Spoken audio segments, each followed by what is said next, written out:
پرویز اپنے ایک دوست کے ساتھ ریسٹورنٹ پر پہنچا اور ٹیبل کے نزدیک رکھی 2 چیئرز پر براجمان ہوتے ہوئے اپنے دوست کو کہنے لگا کہ میں تمہیں ایک بڑا دلچسپ تماشا دکھاتا ہوں. وہ دوست کہنے لگا کہ اچھا وہ کس طرح کا تماشا ہے؟ تو اس نے ریسٹورنٹ پر کام کرنے والے لڑکے کو آواز دی, عامر ادھر آؤ ذرا بات سنو. عامر آیا تو پرویز نے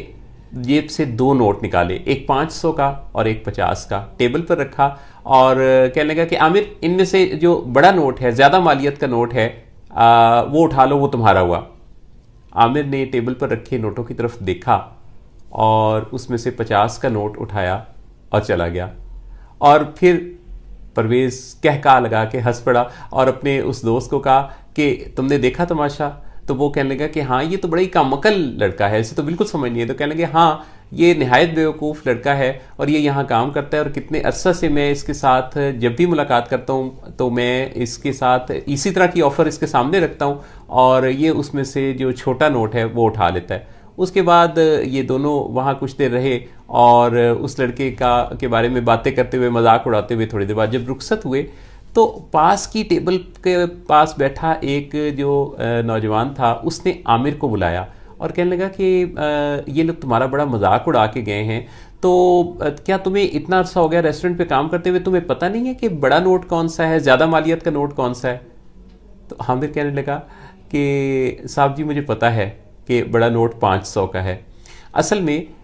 جب بھی یہ صاحب آتے ہیں, یہ کو ہفتے میں 1-2 چکر ضرور لگاتے ہیں اپنے کسی نہ کسی دوست کے ساتھ, تو جب یہ آتے ہیں تو مجھے پتہ ہے کہ ان کا مقصد کیا ہے. یہ ایکچولی یہاں آتے ہیں اور اسی طرح سے 2 نوٹ رکھتے ہیں اور مقصد یہ ہوتا ہے کہ میری بیوقوفی ظاہر ہو جس سے انہیں خوشی ملتی ہے, یہ ہنستے ہیں. ان کے ساتھ بیٹھا جو دوسرا بندہ ہوتا ہے وہ بھی بڑا لوٹ پوٹ ہوتا ہے اور میں 50 روپے کا نوٹ اٹھا لیتا ہوں. اب میں نے اس لیے ایسا کرتا ہوں کہ جب میری بیوقوفی کو یہ دیکھتے ہیں تو ان کو خوشی ہوتی ہے اور یہ اس کھیل کو جاری رکھنا چاہتے ہیں. جس دن میں نے 500 کا نوٹ اٹھا لیا اس دن یہ کھیل ختم ہو جائے گا اور میری آمدنی بھی بند ہو جائے گی. لہذا میں نے دانستہ طور پہ جان بوجھ کر یہ سلسلہ چھوٹا نوٹ اٹھانے کا جاری رکھا ہوا ہے. اس پر وہ جو نوجوان تھا وہ کہنے لگا کہ یہ تو تم بڑے ذہین ہو اور میں نے تم سے ایک بڑے کام کا نکتہ سیکھا ہے. خواتین و حضرات, یہ جو کائنات ہے اس کے ہر منظر کے پیچھے کوئی پس منظر ہے, ہر ہونے والی پریکٹس کے پیچھے بھی کوئی نہ کوئی وجہ ہوتی ہے. ضروری نہیں ہے کہ جو چیز ہمیں نظر آ رہی ہے وہی حقیقت ہو, اس کے پیچھے کے سبب کو جاننے کے لیے بعض اوقات سوال پوچھنا پڑتا ہے. لیکن یہ ایک آن گوئنگ لرننگ پروسیس ہے. ہم سب لوگ اپنی زندگی میں ایک آن گوئنگ لرننگ کے پروسیس میں ہیں. لرننگ کی 2 ٹائپس ہیں, کانشیس لرننگ اور ان کانشیس لرننگ. کانشیس لرننگ وہ ہے جو باقاعدہ ہم اہتمام کے ساتھ سیکھتے ہیں اور یہ سیکھنے کا عمل صرف اسکول کالج یونیورسٹی کی ایجوکیشن تک محدود نہیں ہے. اسکول کالج یونیورسٹی کی جو لرننگ ہے وہ تو ایک حد تک ہمیں لکھنا پڑھنا بولنا سکھاتی ہے, لیکن جو سوچنے کا عمل ہے اور بیسٹ پریکٹسز کا عمل ہے اور جو اس کی لرننگ ہے وہ ساری زندگی جاری رہتی ہے. اور اس کے بعد جو اسکول کالج یونیورسٹی کی لرننگ کے بعد وہاں تو ہم امتحان دیتے ہیں تو ہمیں پاس یا فیل کا کانسیپٹ دیا جاتا ہے, لیکن اس کے بعد زندگی کے کسی بھی میدان میں کسی بھی جگہ ہم فیل نہیں ہوتے, پھر ہمیں زندگی فیڈ بیک دیتی ہے. یہ جو لرننگ ہے اس کو ہم اگر ڈیلیبریٹلی ارادتاً قصداً کوشش کر کے کانشیسلی اگر اس کا سلسلہ جاری رکھیں تو ہماری زندگی بہت بہترین گزرتی ہے. دیکھیں ایک گاڑی ہے, اس گاڑی کو تھوڑے عرصے بعد 2 ماہ 3 ماہ کے بعد جب اس کے فلٹرز ہم چینج کرواتے ہیں, آئل چینج کرواتے ہیں, ایئر فلٹر باقی سب اس کی مینٹیننس کرواتے ہیں, اس کی سروس کرواتے ہیں, تو یہ وہ وقت ہوتا ہے کہ جب گاڑی چل رہی ہوتی ہے, ابھی گاڑی رکی نہیں ہوتی, لیکن ہم اس کو کچھ خاص آورز پورے ہو جانے کے بعد اس کی سروس کے ڈیو ہو جانے پر اس کی سروس کروا لیتے ہیں. اب ایسا ہم کیوں کرتے ہیں؟ تاکہ ایسا نہ ہو کہ اگر ہم چلاتے رہیں تو کوئی وقت ایسا آئے کہ گاڑی موقع پر ہمیں دھوکہ دے دے اور وہ چلنے سے انکار کر دے. لہذا یہ جو چیز ہے ہماری زندگی میں بھی بہت کام آتی ہے کہ ہم اپنی لرننگ کو, اپنی صلاحیتوں کو اگر قبل از وقت کسی مسئلے کے آنے سے پہلے ہی اس کی تیاری کے طور پہ ہم سیکھتے رہیں, سمجھتے رہیں, تو ہماری جو زندگی ہے وہ بہت آسان بھی ہو جاتی ہے اور ہمارا جو رزلٹس کا پروڈکشن ہے وہ بھی بہت بہتر ہو جاتا ہے. دیکھیں یہ زندگی ہے, یہ کوئی اسموتھ سفر نہیں ہے. ہمیں یہ جان لینا ہوگا کہ یہ زندگی اگر ایک سفر ہے اور اگر ایک شاہراہ ہے تو اس پر چلتے رہنے سے ایسا نہیں ہوگا کہ یہ بالکل ایک کوئی موٹر وے ہے جس پہ ہم نے چلتے چلے جانا ہے اور کوئی رکاوٹ نہیں آئے گی. ویسے تو موٹر وے پر بھی 100 رکاوٹیں آپ کو بتایا آ جاتی ہیں، لیکن یہ جو سفر ہے زندگی کا، اس کے لیے اس کے آغاز پر جب شعور مل جائے، جب سمجھ آ جائے کہ اب ہم اس جرنی میں اویئرنیس کے اس درجے پر ہیں کہ ہم زندگی میں آنے والی مشکلات کو، پرابلمز کو اور ڈیفیکلٹیز کو ڈیل کرنے کی سخت طاقت میں اضافہ کر رہے ہیں، تو پھر ہمیں کیا کرنا ہوگا؟ ہمیں اپنے ساتھ اپنی لرننگ کو ٹائم اینڈ اگین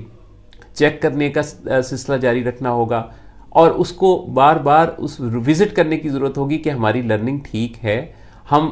جس سفر پر رواں ہیں کہیں اس رستے میں آنے والی رکاوٹیں ہمیں جامد تو نہیں کر دیں گی. لہذا زندگی کے سفر پر آگے بڑھتے ہوئے سب سے پہلے تو یہ جان لیجئے کہ اس سفر میں آپ کو اچانک کسی پہاڑ کا سامنا بھی کرنا پڑ سکتا ہے. اچھا، اگر کسی پہاڑ کا سامنا کسی دن کرنا پڑا تو اگر آپ انہی کپڑوں کے ساتھ، اسی کٹ کے ساتھ، اسی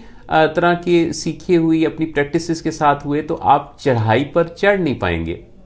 لہٰذا ہمیں کیا کرنا ہے؟ ہمیں اپنے سامان میں، اپنے بیگ میں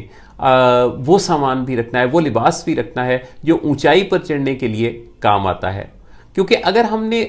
نیا سامان، نئی کٹ اور نئی ٹریننگ کے ساتھ چڑھنا نہیں سیکھا یا ہم نے اہتمام نہیں کیا تو ہم گرتے پڑتے شاید چڑھ تو جائیں لیکن پھر ہمیں اترنا مشکل ہوگا، کیونکہ چڑھنے کے علاوہ اترنا بھی تو ایک سکل ہے نا.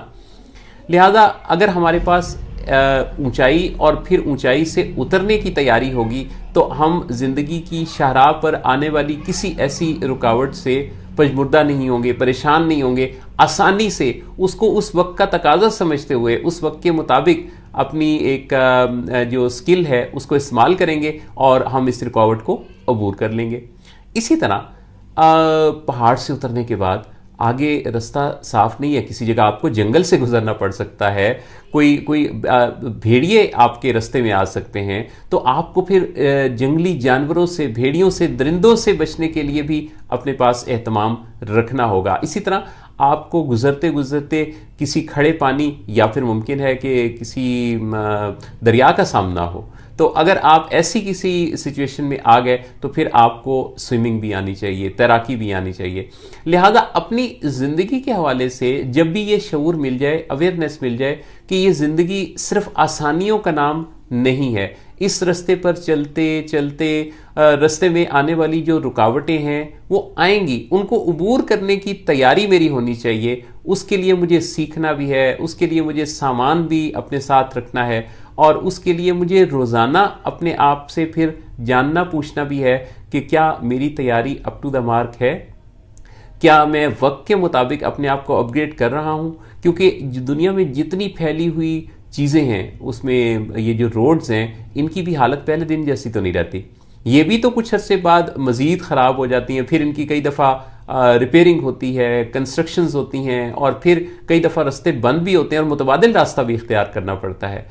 یہ سب باتیں جب ہم اپنی ذہن میں تیاری میں رکھیں گے تو ہم آسانی سے اسموتھلی اپنے سفر پر آگے بڑھ پائیں گے. میری دعا ہے کہ اللہ رب العزت آپ کی زندگی میں بے پناہ آسانیاں آپ کو دے، آپ اپنی زندگی میں آسانی کے ساتھ اپنے سفر کو خوشیوں کے ساتھ سیلیبریٹ کرتے ہوئے، مزہ لیتے ہوئے سفر کا آگے بڑھیں، بڑھتے چلے جائیں، اور آپ کے ارد گرد آپ کے جو دوسرے مسافر آپ کے ساتھ ہیں، ہم سفر ہیں، ان کو بھی آپ کی زندگی سے بہترین فائدہ ہو. اللہ آپ سب کا حامی و ناصر ہو.